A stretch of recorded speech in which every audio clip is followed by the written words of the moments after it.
Tagad dzirdiet. Ļoti labi. Es mēģināšu būt īss, jo mēs esam mazliet pārsnieguši visus termiņus laika ziņā.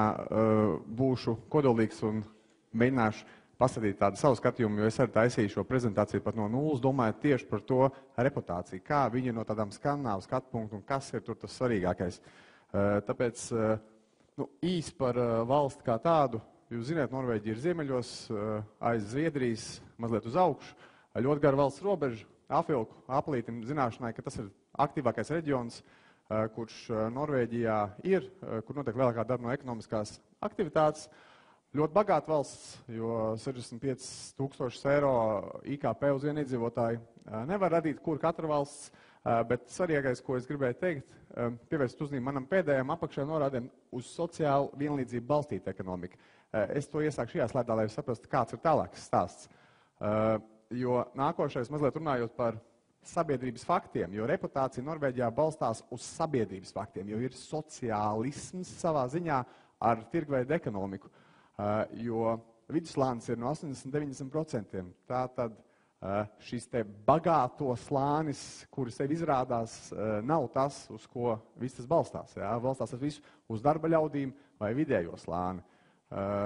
Neiedziļināšos, ka tas ir arī mīnus atsevišķi ekonomikas attīstībai, bet tas tā zināšanai. Obligāti ienākuma deklarācija, ja? Mums to pilda valsts ierēģi, Norvēģijā to dara pilnīgi visi katru gadu, un viņi uzrāda ne tikai savā valstī iegūtos ienākumus, bet arī visus offshoros esošos, tai skaitā ienākumus. Tā kā tas arī viņiem mazliet atver to ekonomiku. To ievies 2007. gadā, un Norvēģijas budžets ieguva ienākumus uzreiz par apmēram 70 miljoniem latu klāt. Ja? Augsts pārkāpumu ziņošanas lieta, vēl viena līmenis gan privātpersonām, gan valsts līmenī. Citiem vārdiem sakot, Norvēģijā stukočošana ir diezgan pieņemta lieta. Tas attiecās arī uz biznesa sfēru, un tāpēc arī, es domāju, tie uzņēmumi, kas strādā jau Norvēģijā un ir saskārušies Norvēģijas varas iestādēm par kaut kādiem nebūtiskiem pārkāpumiem vai būtiskiem pārkāpumiem, bieži tas avots ir kāds cits konkurents, kāds, kas brauca garām, kas kaut ko pamanīja, ieraudzīja. Tā kā tas viens tāds reputācijai arī ietekmējošs faktors. Attiecībā uz pušu līdzatbildību tā ir vēl viena lieta, jo Norvēģijā vienmēr šī apusējā līdzatbildība ir ļoti svarīgs faktors sabiedrībā, ka nevis, teiksim, ja tu esi vainīgs, tad viss atbildība uz tevi, bet dalīsim kopā to. Un es arī kā pircējs arī esmu atbildīgs, jā, par to.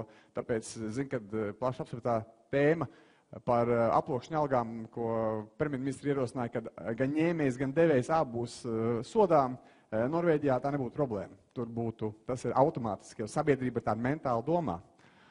Un pēdējais ilgtermiņa domāšana lēmumu pieņemšanā. Viņi vienmēr lēni apsver, kas kā un cik viņi ilgi varēs no tā iegūt. Tāpēc skandināvi ir gatavi maksāt vairāk, bet viņiem tā reputācija, ka tas būs ilgi, es nopērku labu mantu, braucu ar Volvo, nevis varbūt ar Āzijā ar tām mašinām, jo es zinu, ka tas ir ilgtermiņš. Ja? Ja mēs ejam pie tāda uzņēmuma laba reputācija, tad es it kā paņem tos pamatelementus, kādu vispār pastāv, teiksim, vispārēji, teiksim, reputācijas veidošanā, un mēs pielāgotos, teiksim, kas tieši no Norvēģijas tieši izteikt.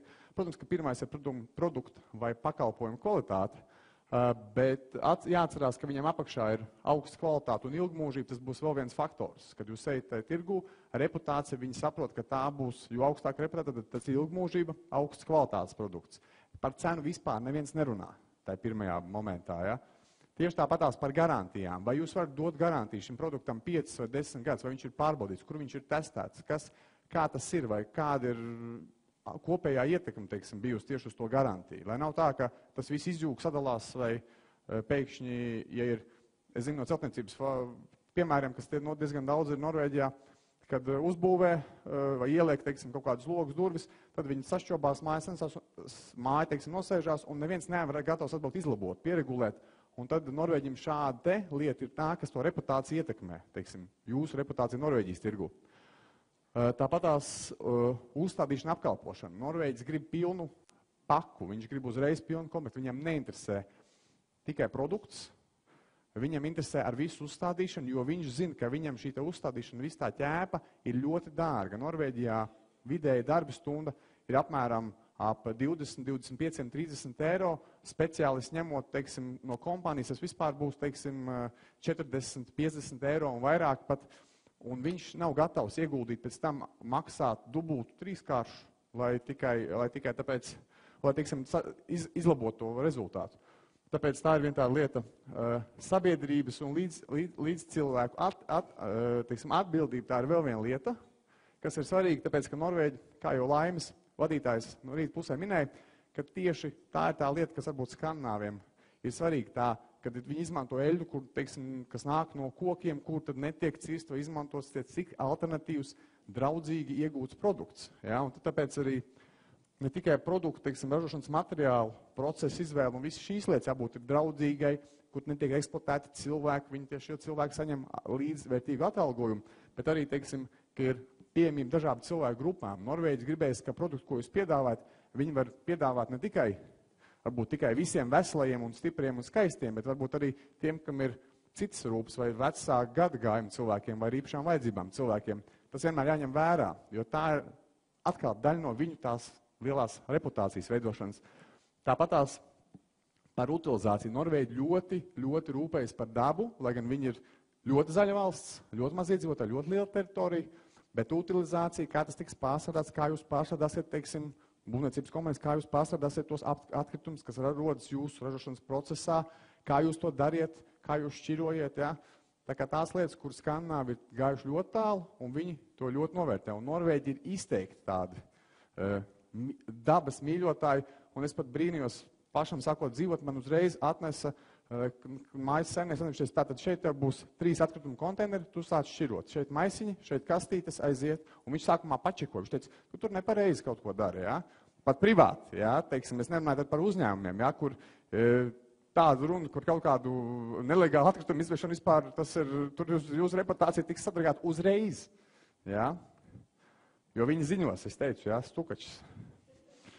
Tāpat arī darba vide. Kā jau te pieminēja kolēģi, kad svarīgi, kad atbrauc, teiksim, apskatušos uzņēmums, ka tam jābūt, un ka viņi negribētu sadarboties. Norvēģi ir tieši tādi paši, jo viņi vērtē, ka tā kā jūs attiecaties pret darbiniekiem, tā jūs attieksieties arī pret saviem klientiem.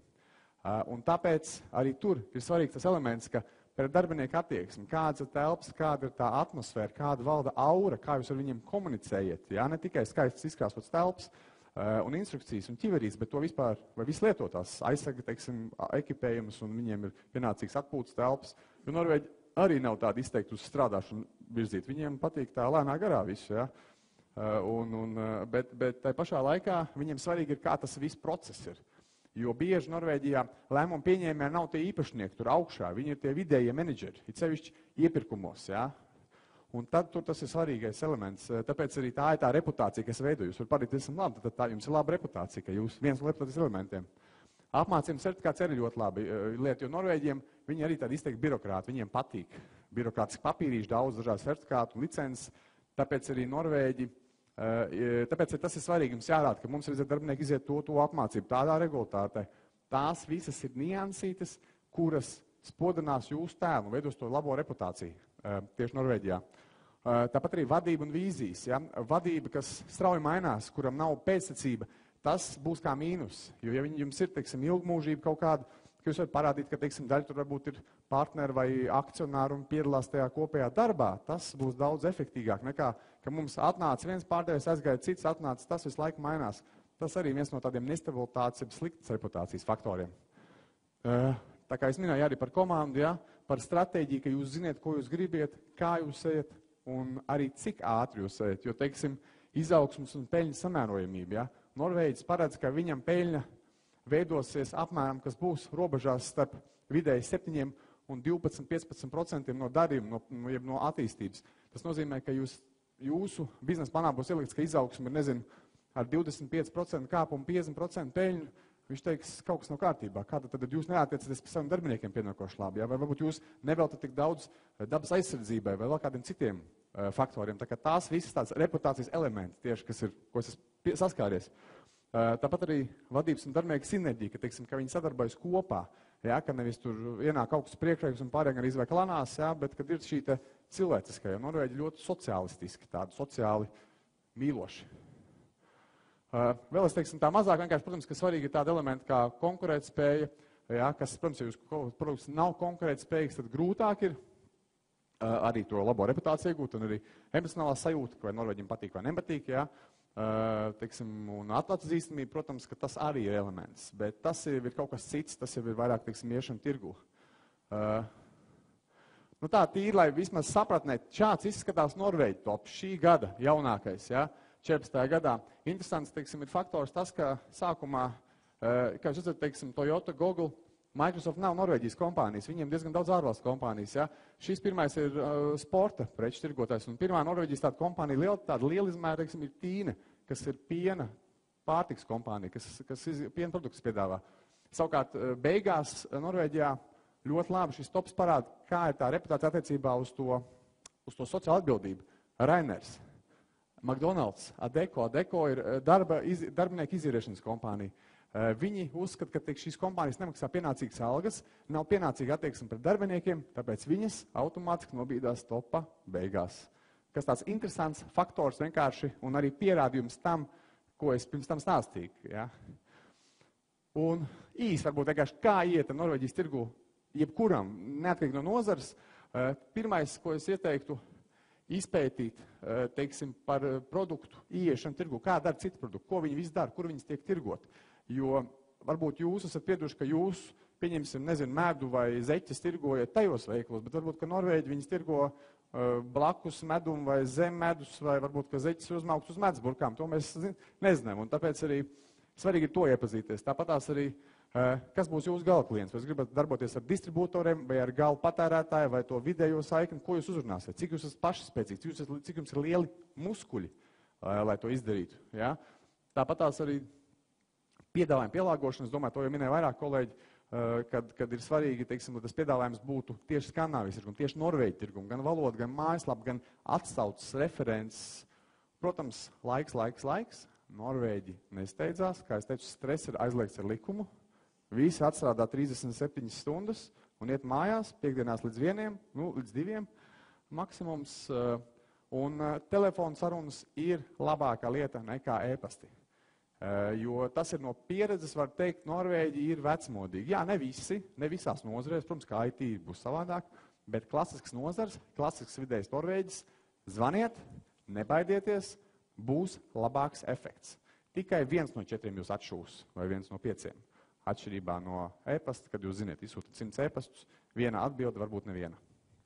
Tā kā, un tad tas un arī tāpat ar potenciālām, izveidot to potenciālo kontaktu, kas varētu būt, neatbildēt, un tagad nepatika. Viņi bieži saka, pārzvaniet pēc pusgada, pāzvaniet vai uzrakstiet pēc pusgada, nekautrējieties, un tas jums palīdzēs. Un arī teikt, Norvēģijā arī dzīvo 10 000 latviešu, kontaktējas ar saviem draugiem, radiem, paziņām, vismaz pajautāt par tirgu, lai viņi izpēr, lai viņi veic to pirmo soli kaut vai, aizbrauciet pie viņiem, atbrauciet uz Norvēģiju, jūs vieglāk būs saprast. Tā kā, šeit dažas mājaslapas, tas es domāju, ka prezentācija tik izsūtīt, tas jums paliks noderēs, varu uzsvērt pēdējo Latvijas-Norvēģijas biznesa kameru. Es ierodoties Norvēģijā, arī sapratu, ka kaut kas ir jāveido tāds, kur latvieši Norvēģi būtu tādā biznesa vidē, tāpēc es uzsāku to ar vairākiem aktīviem latviešiem, no kuriem 2 jau izveidojuši startup uzņēmums, IT vienā un tādā apziņošanas kompānija, bet jau mums tā kā aizgājis ir 2. gads, un mums ir arī tādi partneri kā Staļi ir ienākuši mums valdē iekšā, DNB bankas, viens no Norvēģijas viceprezidentiem, un arī Re Norvēģija, tā kā mums var aizies tā kā jauns, tā kā tie, kas varbūt nezin par biznesa kameru, bet grib uz Norvēģiju, šis ir vēl viens instruments, vēl viena vieta, kur sadraudzēties un uzzināt kaut ko vairāk par Norvēģiju, un tas būtu arī viss. Liels paldies! Liels paldies!